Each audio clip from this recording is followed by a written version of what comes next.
Hi folks, welcome back to the channel. Thank you very much for joining me once again. You are always most welcome. Well, today, something a bit different. Now, I recently told a couple of things I just mentioned before I completely forget. A quick update. Some of you will have watched my video recently where I talked about the future of my channel. Yes, dramatic news, but actually in a positive way, because we have a second channel now.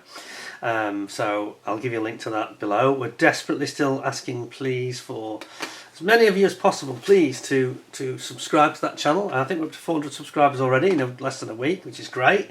We need more. We need thousands, 3,000 at least, to really get it off the ground and get making new content that is, you know, worth my time, quite frankly, in doing.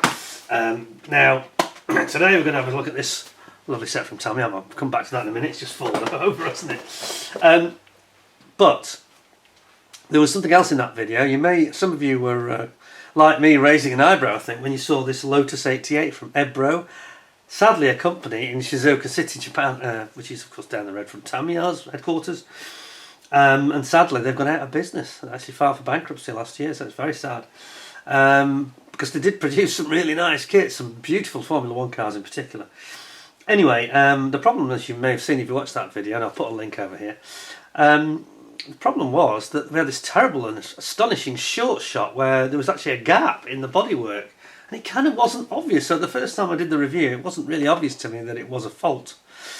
I was questioning it, but I was so convinced it looked so perfect in the finishing. It looked deliberate. Anyway, long story short, I contacted Hobbyco. Now they're based in Milton Keynes in the UK, and they are the UK distributor for Tamiya and ICM and Meng, I think, and they were for Ebro as well, but of course they've gone there.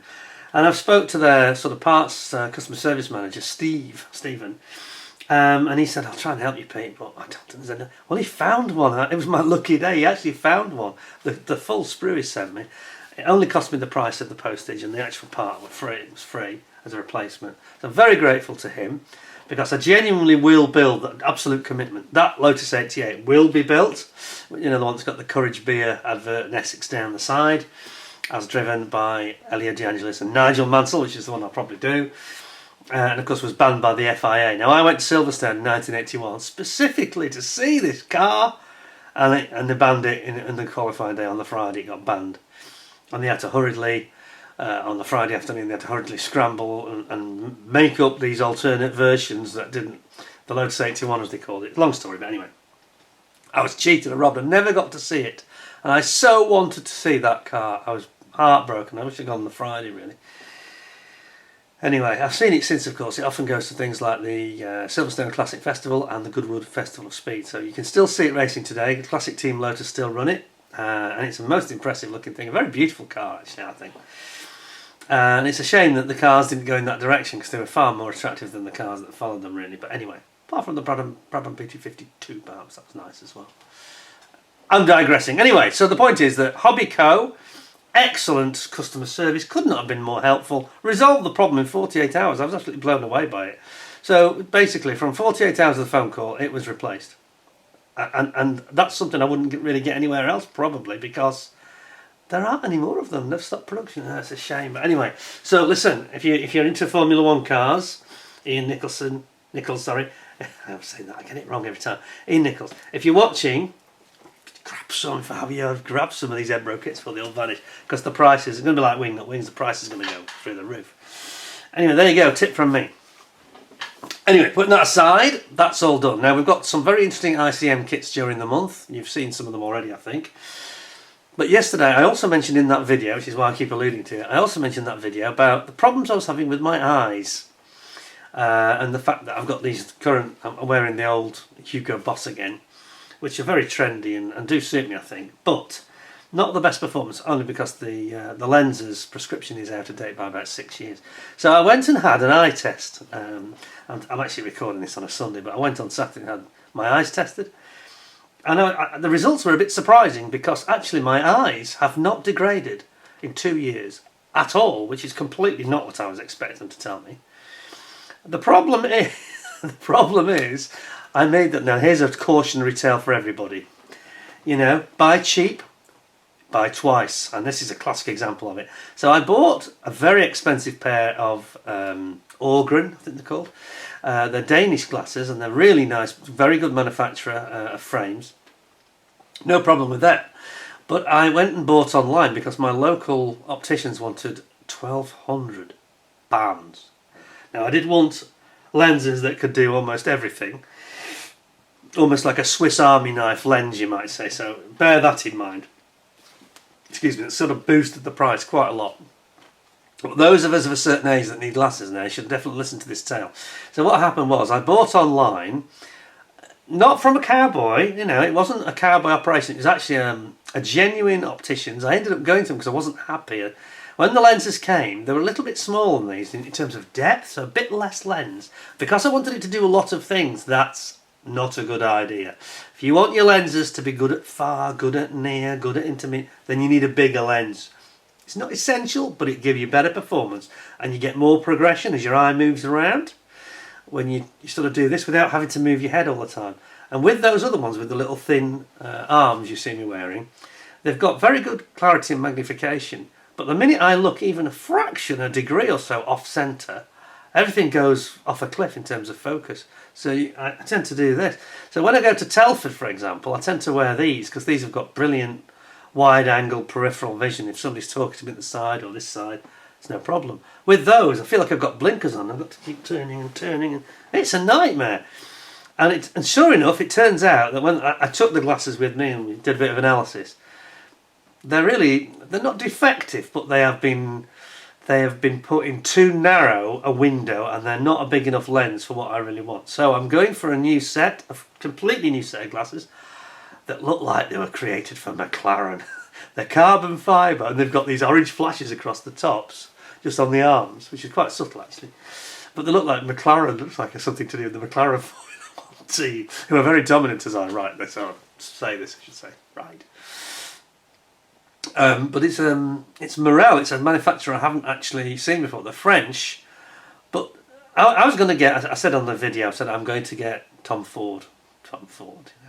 I've had Hugo Boss. I need to go to Tom Ford. But the truth is, the Tom Fords are beautiful. They're beautifully made. Things of beauty, but they just didn't suit my face, and most of them don't have nose pads. And whenever I have sunglasses or whatever that I've got no nose pads, they drop down my nose, and I keep doing this. And even with those others that I've got, which have got pads, even those are not great on the pads. The pads are too small. I keep doing this and keep pushing them up. You'll see me doing this more in the videos with those glasses than with these. These tend to stay put. So at the end of the day, I had to sort of swallow my ego or pride or whatever, or desire for a top brand. And I went for the glasses that really, they do look nice though. So actually the thing with the carbon fibre sort of, if it hadn't have had that, I might not have gone for them. But in terms of actual performance, comfort, and the way that they felt perfect first time. And they've got slightly bigger lenses, but not stupidly bigger, only subtly, very subtly bigger than these. You probably won't notice, but they are, and I think they'll give a lot more latitude for this problem that I've got with this off-centre, and everything was measured up by professionals. This is at Bayfields in Chester, good opticians, and John, who is their chief optometrist, who I've known at another company for a long time. He's really good at his job actually, and he did all the proper. I was there for about 2.5 hours. I was there for a long time. And all the measurements were taken, full eye test, back of the eye scan. They said your eyes are brilliant, you know, relatively speaking, they're still excellent. There are no problems. You haven't degraded since 2 years ago at all, to speak of, that we can really detect. Your problem is your lenses are not right, and they've been zoned incorrectly and just not done correctly. Now this is the nub of the story that I'm coming to. Be careful buying glasses online. Because what they said to me, and I say it was they weren't cowboys, it wasn't that. It was just that you had to take your own measurements, and you had to use a ruler and take a photograph of yourself, whereas a professional will do it accurately, right there and there, not using photographs in a mirror and all this nonsense. You can't do it yourself with as much accuracy. Very, very difficult. So, so there we have it. Excuse me, actually, it's quite warm today, it's quite close. Stop me from having any more accidents slipping down. So I really would urge people, based on my experience, I spent £750 on those glasses, the bad ones, and yeah, I made them last 2 years, And the frames are okay, but they just don't give me big enough lens. So I've gone for slightly bigger lenses, only slightly. Don't worry, I don't look like, Elton John or anything. There were a pair there. There was a pair I tried on, and I looked like Elton John. It was awful.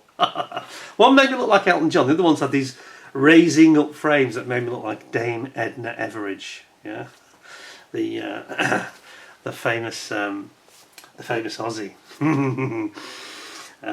Yeah, but they didn't suit me, either of them. They were just terrible. But these ones do. They look spot on, and in, they're so subtle, the difference in size and in style.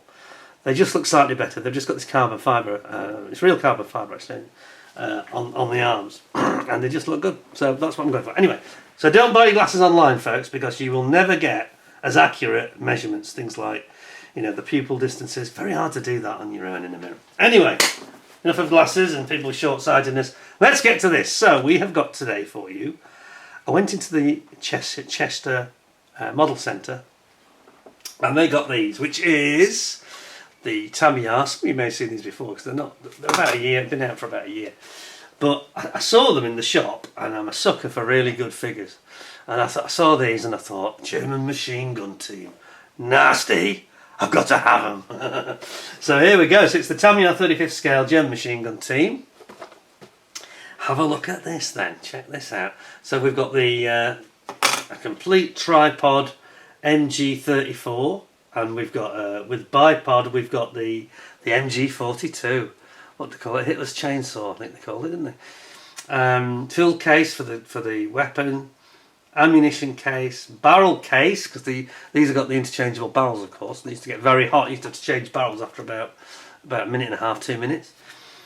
And a sight case. Sight case? I think that's binoculars case, actually. Then on the other side, we have got a Mauser KAR 98 rifle, standard staple of the Wehrmacht, and a MP40 Schmeiser machine gun, the famous Schmeiser. No doubt everybody tell me off for calling it that, because there is a debate that that's not true. It's a myth, but anyway, I don't know if that's true or not. Collapsible shovel, bayonet, ammunition pouches for Schmeiser. I think that's actually, I was going to say a Luger, but it's not a Luger, is it? I think that's... Oh, it is a Luger. It actually says Luger holster. Okay, it's a short Luger, because sometimes they have the longer barrels. Water canteen and a bread bag, of all things. Now, how about that? Are we impressed? Because I was, and I thought, yeah. Now, I supported my local model shop. I didn't walk in there needing this, I've got to be honest with you. But it was quite interesting, because I actually bumped into a chap in there. I was saying, oh, have you sold on the Airfix Stalwarts? And he said, yeah, we've sold out of them actually. I think he sold about 4 or 5. And I said, oh right, that's because I was saying about some of the problems we had, And there was another chap there, and he said, oh, you're one of the chaps from YouTube, I recognise you. He said, there's nothing wrong with my Stalwarts. And and I said, well, yes, but hang on, okay, no problem. Airfix Stalwart, going off the subject again, aren't I? But it's worth hearing this. And he said, I saw your video. He said, it was absolutely hideous, the one you had. And I said, yeah, it's probably the worst I've seen anyway. And he said, mine was perfect. Now, there have been some perfect ones. Neil at Creative Time Wasting, he's had one that looked absolutely fine to me. None of the sink marks that... I mean, there's 1 or 2 design issues we've talked about, like the grills for the headlights, but it didn't suffer any of the quality failures. Yeah? And I saw his video, and I said to him in the comments, you can read it, I said, this suffers from nothing like what I had. Mine was absolutely terrible. So mine was so bad in the end that Airfix are resolving it. It's resolved. In the longer term, though, there are still problems. I don't want to go into the details now. I want to talk about this in the future. But I've been in contact with Dale at Airfix. It's all resolved to my satisfaction as far as me being an unhappy customer is concerned. And they're going to resolve it longer term. They're working on that now. So I won't say any more than that at the moment. But this chap did say, he said, well, mine was absolutely perfect. He said, but yours was dire. And I sent Dale, in the end, at Airfix, I sent him some better photographs maybe than the images you saw, moving around. You don't get the clarity when you're on the video. So I took some stills, and he actually said, yeah, this was poor, And there was no argument that he wasn't saying, I think that's... No, he didn't think that was acceptable at all either. And he said there's quite a few like that. But they do vary. There is variance. So there have been some great examples that seem fine, and some like mine that were just terrible. So I know that Dale feels that, you know, within their supply chain they've been let down a little bit by this, and I think he's quite cross about it. So I don't want to make things any worse, but I will talk about that in the future when I hope there is a better story to tell. So we'll get back to that some other time. But it's just the fact that we were talking about it, and this chap said, "Oh, I've sold 5." I said, "Well, I hope 5 don't come back." And let's hope you had 5 of the good ones, because it sounds like you might have bought it from the model shop, the good one. So they may have had a good batch, you know. Strange, isn't it? Anyway, back to this. So, nasty Germans. So Germans, these are not good guys, these guys. And it's terrifying weapons, aren't they? You've seen Saving Private Ryan, so you know the sort of rate of fire of these weapons are horrific. So let's have a look. Because I say, I wanted to support the local model shop, and I thought, let's have a little purchase here. I got a few paints and things as well. But I do think that Tamiya, here's an example of Tamiya, you know, poor old Mr. Tamiya passed away, didn't he, the other week. And I thought we'd have a look at these. Now, you will have to bear with me, because sadly, of course, they always insist on having these blasted staples, which drives me absolutely crazy, I've got to be honest. So we're going to just remove those quickly. This is when the gloves really help. And let's have a little look at the insignias first before we get into the instructions, because I think this is something they never used to do, and they're one of the few manufacturers that give you 1/35 insignias, and it's such a benefit. Look at this. So I must admit I'm struggling because I've got my old, because I haven't got my new glasses yet, obviously. I think I've got about 10 days before they'll appear. But look at that. All your German insignias, rank insignias for the uniforms, everything that you need is there. I'm just wondering if I've got my my light is at its best here. I think it's fading because it needs a recharge, I think. There we go, that's as bright as it gets. But aren't they nice? Really good. So that's your insignias, decals, which, you know, you don't even get that with people like ICM normally. I think they do a separate set, don't they, for some of their figures, but you don't normally get it within the kit. So they do very well, Tamiya, to give you that. It's a real bonus. So that's the first thing. Then we've got the instructions, which I mean, this is why I love Tamiya, because nothing's left to chance. There's clarity and there's data and information. Now, they don't give any real history, because I suppose they're just figures, and they tend to only have Japanese writing, which is slightly irksome. So there is some history, but we don't know what it is. So just be a little bit critical of them then. They could have put English on one side and Japanese on the other, I think. So actually, maybe that's a quarter of a point knocked off. But have a look at this. Look at this. There's no problem with the instructions. And what they do here, they do have them. It's like an English version. So we've got our MG34 here. Tamiya Machine Pistol MP40 here. There's your shovel. Is that the folding shovel? Collapsible shovel, yeah. And then we've got our deadly MG42. We've got gas mask case. I mean, isn't it ironic? They all carried these, didn't they, in World War II? They were a complete waste of time because gas was never used. Not on the Western Front that I'm aware of, anyway. And then we've got ammunition box. And then we've got our Mauser KAR-98 rifle. And the Luger case, binoculars case, and then your little gourd or water canister. And do we get a base with these? You do, you get a base. You get a base with him. That's a bit strange, isn't it? So this figure comes with a base, but the others don't seem to do so, which is a bit odd. Is that just because he's the only one that's standing? He's the only one that's kind of standing, okay. Maybe that's the reason then. But, you know, the colours are absolutely clear. They don't really show you how to assemble him, this is like the ICM style, very similar, isn't it? I prefer it if they actually sort of had a bit more assembly guide, but not complicated, I suppose, you know. You've got your MP40 here that's got a folding shoulder stock. That's cool. That really is nice. So you've got a guy that's sort of kneeling, shooting his MP40. Your MG42 gunner is on a wall here. So there's a brick wall. All the stuff is there. You've got your bipod here. Over on the other side, on the other side we've got, this is a guy crouching that's helping to feed the ammunition for the MG34. And there's two. There's another one that's helping with the... Not overly clear, actually. Yeah, there's two feeders, aren't there? I think one's for the MG34, one's for the MG42. But they don't make it terribly clear. They could have said which is which, but anyway. Perhaps it doesn't matter. Oh yeah, you do get a loader. So he's got a big ammunition belt there. So that's what he's feeding. Oh, it shows it here. It's a little bit clearer there. Yeah, that's alright, isn't it? Yes, I like that. Seems back ever so slightly. There we go. That's better. You see it now. And then you get your MG34, because it's quite heavy. It's got this much bigger tripod system.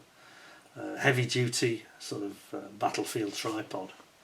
And then you get your ammunition boxes here where my thumb is. It's a lovely set, isn't it, really? Yeah. Perhaps I'll be a bit harsh about the instructions. I think that they are okay. I think I like them actually. They're pretty clear. It just would have helped that they've got these two feeder guys and it doesn't say which is which. I suppose perhaps you can pose them as you wish. Just gives you one's lying down more, one's twisted over to his left, one's twisted over to his right, kind of thing. See what I mean? But aren't they nice? And then you get all the insignias, and these are made lovely and clear here, all the different uniform insignias in the usual Tamiya way. Very nice. Well, I've got to say, yeah, overall I think those instructions are excellent, especially on a kit that was under £18, you know. I paid $17.99 in the shops. No doubt you can get cheaper than that, but I wanted to support the local model shop. And I think that's incredibly important right now, because it does feel as though not many people are supporting the local model shop, and we're all just going online and buying it at the cheapest price. Even during my review, some of you, shame on you, I'm going to chastise you now. But some of you go, I can get that for 10 quid less than what you just said. Yeah, okay. I'm not saying that's a bad thing, obviously. But, you know, if you do have a local model shop, do try and support them, because it's not easy to make money as a model shop. It really isn't, especially in the UK at the moment, when it seems like, I don't want to get into politics, but we don't seem to have a very business-friendly government, to be honest, right now.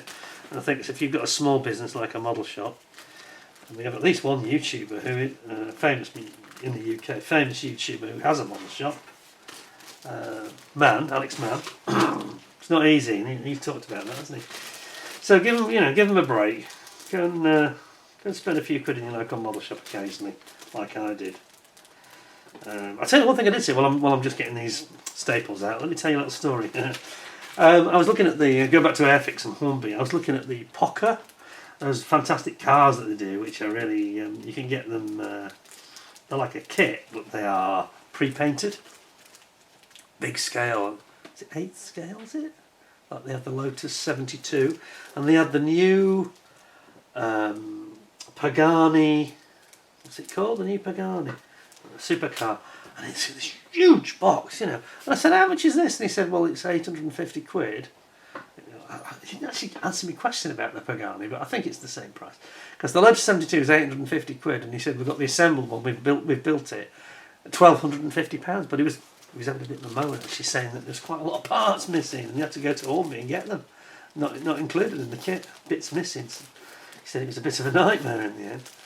Beautiful things though, beautiful things. If you don't like painting and you want to get yourself a really nice car, that could be the route for you, but how much? You know, it's a lot of dollars, that, isn't it? Right, anyway, let's have a look at these parts. I'm going to zoom you really in. I'm going to try and dwell on these for as long as possible so you get to see the detail. Because Tamiya are the kings of these figures, aren't they? So let's have a look at what we got here. So we've got, you can see here, we've got them, again, if we should label them rather than just number them. But you've got fantastic detail here with the uniform. And look at the hands, they're particularly good at this now, aren't they? I mean, the zoom's almost not big enough, is it? Are we getting another? Yes, a bit more zoom, there we go. Look at those hands, aren't they beautiful? Other side. Individual fingers, you know. They do it so sharply, don't they? There's the Luger case, holster.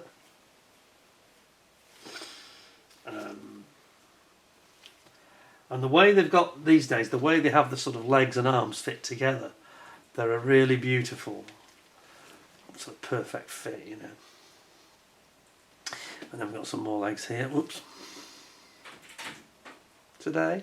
camera, thank you. Got there in the end, didn't we? It was an oldie then. Thinks it's the Formula 1 summer break. Formula 1 summer break, what's that all about? I thought they'd already had a break of 2 weeks, but anyway, I thought that was already on. Look at the faces now. Now here we go. Can my camera lock on? Yeah, my camera's locked on. You can't see this, but it puts like a it's like a square crosshair onto a face. It knows it's a human face.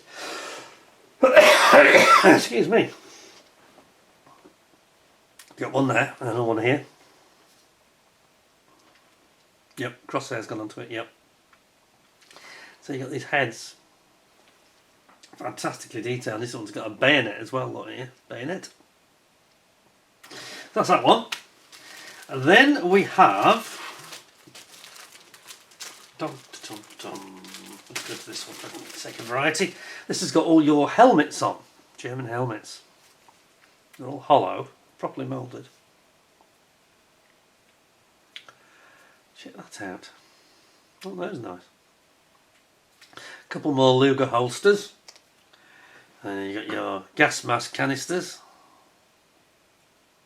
Binoculars canister and binoculars, just to prove the point, I'm not imagining that. There's some binoculars themselves. And then you've got your collapsible spade, trenching tool. Here we've got nothing at the moment. That is actually here. That's actually the stock for your MP40 machine pistol. And here it is. Look at that. It's nice, isn't it? I do like a Schmeiser. Oh, I'm supposed to say that. Okay, that's that one. And then we have got some really meaty stuff here. So we're starting off with, this is the base. Whoops. This is the base here for the figure that's standing up. And then we've got, at the bottom, we've got your MG42. This is the one that has the changeable barrel. And the KAR-98 carbine rifle. So why do they call it a carbine? Normally when America or Britain talks about carbines, we mean a short rifle. The Germans seem to use it as a term for a rifle, don't they? Carbine. Or carbiner. Another bayonet here. And then we've got a nice bit of wall to put our bipod of our MG42 onto. Brick wall. Yeah, I hope that doesn't need too much of a seam on the top. But it's not critical on something like that. You can just plaster over it with some filler and make it look real. Cover it with mud, no problem. And then we've got here we go. We have got faces. Yep, and the locker's just appeared, the focus lock. It knows it's a human face. Amazing that it does that on something so small in the image, actually. It's like a little square, like little square photo corners. It comes up, creating like a square reticule. Interesting. And of course we've got the legs. And look at the detail here. Look at these pleats in the trouser legs and the creases in the boot. He's kneeling. And again on this one, so it's kind of those two go together, obviously. Nice, isn't it? Tamiya are just unbeatable on these figures. I mean, ICM run them very close, I've got to say. They really do. But I still think Tamiya might just have the edge. Very, very good quality. What's he got in his hand? What's he got in his hand there? Oh, I think that in his hand is actually the... I think that's the guy with the MP40, is it? A second. No, it's the handles. It's the handles for the ammunition boxes. They've already sort of moulded the handle into his hand. Fingers gripping them. It's nice, isn't it? And then over here you've got your bread bags. Bread bag. One there, one over here, one there. Strange. Strange they call it a bread bag though. Standard ammunition for your rifle. For your Mauser is here. Ammunition bag. And there we have it. So, finally, last but definitely not least, we have got our MG34 setup. Now look at this. This is quite a complicated thing when you've got this fancy, there's the weapon itself, and then you've got this really quite intricate, complicated tripod. That's the bipod. There's two versions. You can have it just with the bipod, I think, or you can have it with the bipod and the whole mount. And this is the mounting system, which is quite a intricate affair, really. There's quite a lot of it.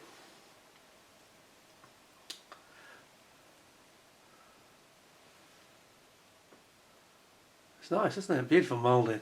No flash, no sink. Is that a bit of slide moulding here? A bit of slide moulding? Not sure. For ammunition boxes, they seem to have done them very nicely. They're really good, aren't they? And out the way. Beautiful thing, isn't it?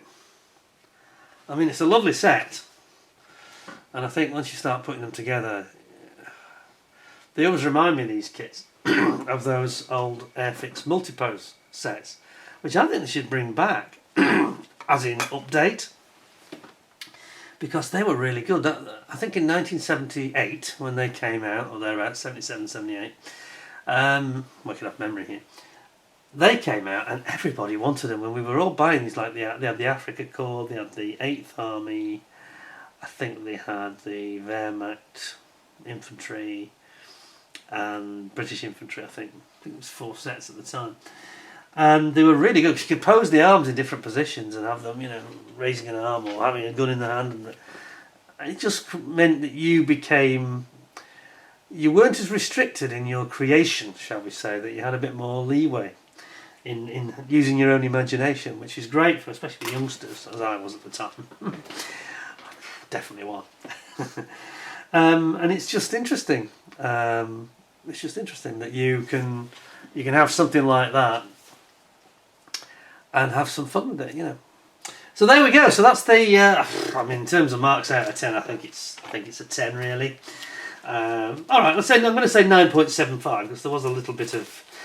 I just felt there was a fraction of clarity they could have just improved on with the way that they were showing the guys who were the feeders. There's 2 of them, and they didn't make it clear which was which, or which was intended to go with which machine gun. So I think that was just being a bit picky. I know, but 9.75. I don't think that's too unreasonable, and they are beautiful things. I'd certainly recommend the kit to you. You know, for what it costs. What did I pay?